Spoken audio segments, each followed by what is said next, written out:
Hi, and welcome to the Home Video Emporium. I'm your host, my name is Brendan, and with this series, what I hope to do is to catalog my entire collection of home video titles and determine which of these movies still belongs amongst my elite and esteemed collection and needs to be preserved for many years to come, and which of these movies, unfortunately, may need to be purged so we can free up some shelf space so we can continue to add new movies to the collection. I have unfortunately run out of space here, and I'm still looking to add more movies to the collection, and really don't feel like I can do that until I first make a little room. So hopefully we'll get rid of about 30 to 50 movies. That's the goal anyway. And if nothing else, we're going to watch some movies we haven't seen in a while, and hopefully we're going to enjoy them. Today's episode, 1995's Rumble in the Bronx, starring Jackie Chan and Anita Mui. This movie is directed by Stanley Tong. It is not directed by Jackie Chan. Chan stars in it. He also was the stunt coordinator. The reason I'm kind of breaking my rules in this, and including this one, is this is my first Jackie Chan experience, and I want it to be part of the Jackie Chan retrospective, even though he didn't direct it. Stanley Tong, he did some other films, which will be in the series. We're also going to cover First Strike. We're going to cover that right next. So we're doing two Stanley Tong movies back to back, putting them in the Jackie Chan retrospective. Unfortunately, we're kind of swallowing him up, his work up into Jackie Chan's, but since Chan was stunt coordinator, we're going to allow it. We're also going to review some more of Stanley Tong when we do, he did Iron Angels 3, which we will review for the Vinegar Video Iron Angels box set. So, sorry for the slight disrespect here. Stanley Tong, you're obviously a very great director, but for artistic sakes here, we are going to include some of your work in Jackie Chan's retrospective. Much apologies, but that's the way it goes sometimes. Okay, so first, Rumble in the Bronx. Why are we including this even though we didn't direct it? This was my first experience with Jackie Chan. I mentioned when we first started talking about Jackie Chan movies that I was watching an award show. I think, with my sister, my whole family was watching it together, and they were presenting an award to Jackie Chan, who, I didn't know who that was. They showed some highlights of him just doing these amazing stunts, and I was just, oh my, I couldn't believe it. I couldn't, who is this guy? And it may have been different, but the way I remember it was, Rumble in the Bronx coming out very soon afterwards. And seeing the commercials, seeing the previews on TV, and that's the guy. I couldn't wait. I had seen I'd seen the tribute, had not seen any of his movies yet, and now here it was. He's going to be in a movie that's going to come out in the U.S. I couldn't wait. It seemed like the preview was always on, and I got more and more excited about it. I don't think I saw this in the theater. I have no clue how this happened, but I don't remember seeing this on theater.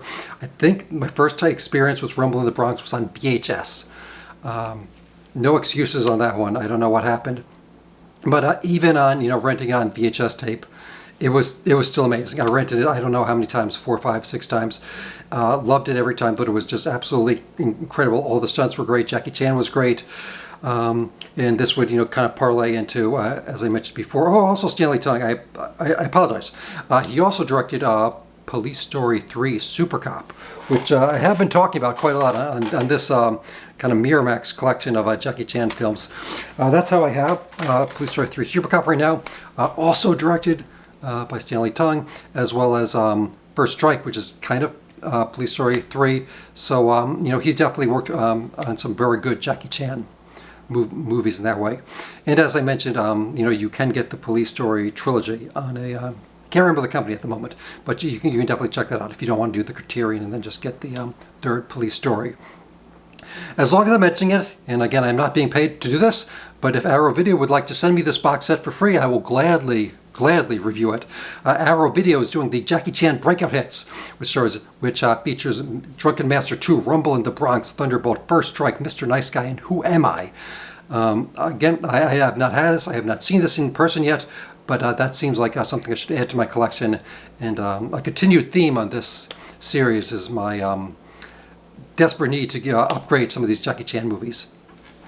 This one, just a DVD. It is a dual-sided DVD.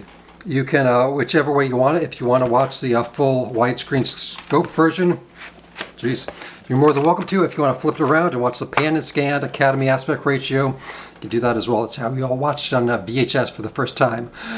This one, I got it at a used store called Tunes, which is in Hoboken, New Jersey.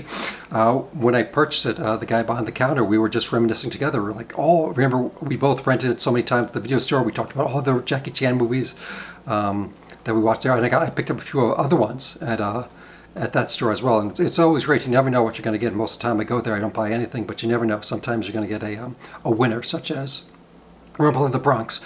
This DVD here, there's not a ton in the way of special features. It's all about just watching this great movie. And the stunts are absolutely incredible. Some of my favorite stuff is when he goes into the I can't remember, I don't know if they have the gang, but the Tony's gang headquarters, which looks like it's a used appliance store. They have refrigerators and TVs and shopping carts everywhere. Every single thing Jackie Chan uses, both as a weapon and as defense. He's hiding behind shopping carts. He's throwing people into refrigerators and punching them in the face. He's throwing TVs at people. He's jumping on the pool table and swinging the pool cue at people. It's so creative more than anything else. It's not about the brutality or anything. It's just the staging, the staging and the creativity.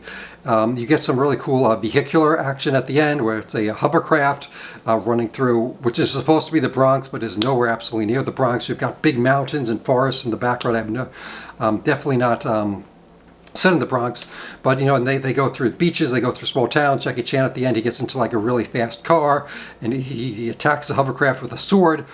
And just like one thing that you do see in a lot of these Jackie Chan movies, and Hong Kong movies in general, is they really don't have any like Act 5 falling action.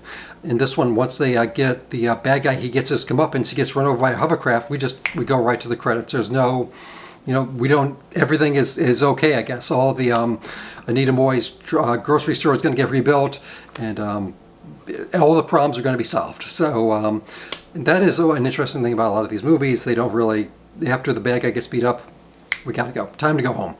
And an interesting thing I did think about this one is, if you have seen it, the character of Tony, he basically gets redemption at the end. And is he even a redeeming character? Does he have that in him? He spent the majority of the movie trying to kill Jackie Chan for basically because he stopped him from robbing the grocery store. This tough gang of like 30-something-year-olds, they're stealing candy from a grocery store. They've got duffel bags filled with candy, and they're adults, and he beats them up for it. And you should get beat up for stealing that much candy from a grocery store, especially when you're in your 30s. You can't even eat that much candy anymore without getting sick. So and at the end, then they're trying to kill him. They're throwing bottles at him.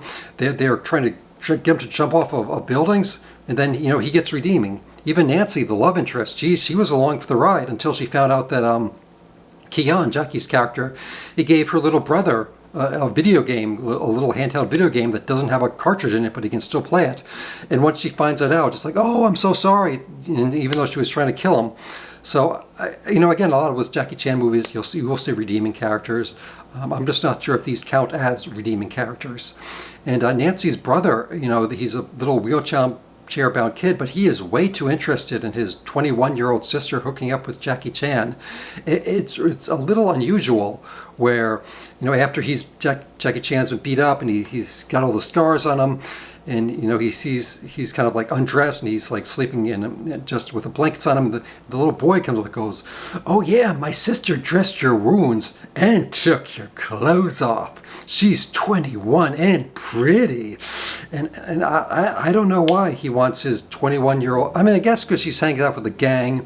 At least Jackie Chan isn't in the gang in this, so I guess it's a step up. But he is considerably older than the love interest, and I'm not sure why this kid is so desperate that his sister, maybe he just wants his sister to have a positive role model, and maybe he thinks Jackie Chan can help her achieve those goals. But I don't know, maybe Jackie Chan would have been better off trying to romantically work with Anita Moy's character in this, who they don't give her a lot to do, unfortunately. She doesn't really even get to do that much comedic relief. She does a little bit kind of clowning around with Jackie Chan. But she's mostly just there to keep the plot rolling. So not the best use of her, unfortunately. I did also really take notice in this one that the grocery store, it's a grocery store strip club, and it has like a medieval decorum on top, like it has like a White Castle inside, a very unusual, and then there's an apartment building too on the second floor.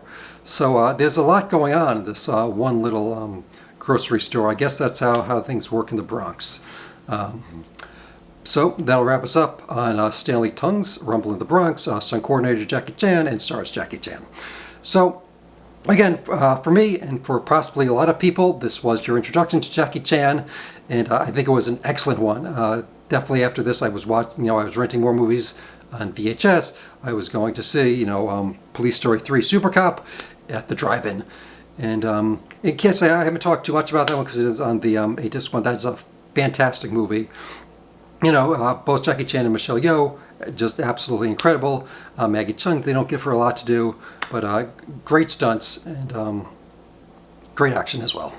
So that's going to wrap us up for our Rumble in the Bronx. Hope you're enjoying the Jackie Chan / Stanley Tong retrospective we're doing here. We're going to continue on. We got a few more movies, and then as I said, after the single kind of disc movies are done, I do have several box sets for Jackie Chan, and we're going to review them in wholes. Various directors and the various stages of Jackie Chan's career, and some he's only a supporting part. But we'll get to them when we get to them. No rush. Whenever we need a little action, we'll hit up some Jackie Chan. There is also a Blu-ray of this, so in case you don't want to get the whole box set I was talking about, you can also get this on Blu-ray. I don't believe there are any more special features on that, but maybe there are. And if there are, you guys can let me know. So, wrapping things up, be kind and rewind to each other, and it's not a true home without home video. Thank you. Goodbye.